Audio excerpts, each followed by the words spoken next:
Hi friends, எல்லாம் நல்லா இருக்கிறீங்களா? ஓம் ஸ்ரீ சாய்ராம், ஓம் ஸ்ரீ சாய்ராம், ஓம் ஸ்ரீ சாய்ராம்.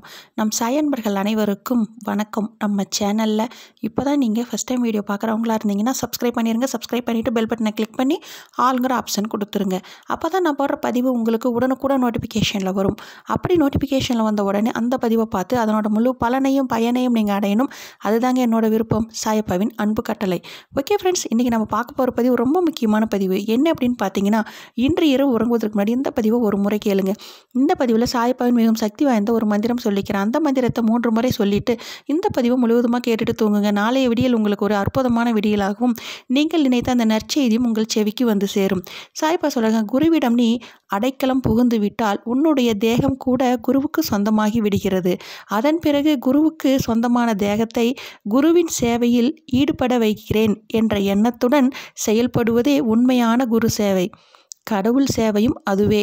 பூர்வ கர்மாவின் பலன்களாலேயே இவ்வுலகில் குழந்தை பிறப்பதும் அதன் உறவினர் இறப்பதும் ஆகும்.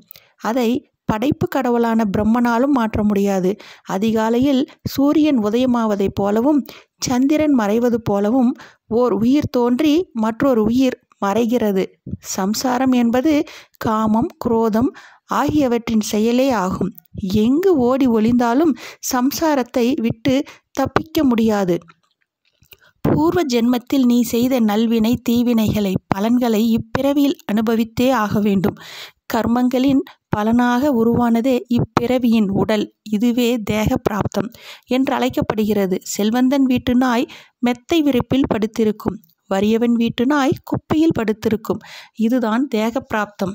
ஓகே ஃப்ரெண்ட்ஸ், சாயப்பாவின் மிகவும் சக்தி வாய்ந்த இந்த மந்திரம் சீரடி சாயப்பாவின் காயத்ரி மந்திரம். ஓம் ஸ்ரீ சீரடி சாயி ஸ்ரீனிவாசாய வித்மகே ஷர்வ தேவாய தீமகி தந்தோ ஷர்வ பிரசோதியாத். இந்த மந்திரத்தை 3 முறை உச்சரித்துட்டு கண்மூடி தூங்குங்க. நாளைய விடியல் அற்புதமான விடியலாகவும் நீங்கள் நினைத்த அந்த நற்செய்தியும் உங்கள் செவிக்கு வந்து சேரும். ஓகே ஃப்ரெண்ட்ஸ், இதே போல் கடைப்பிடிங்கள். அப்படி நீங்கள் கடைப்பிடித்தால் உங்கள் வாழ்வில் இனி அனைத்தும் வெற்றியே.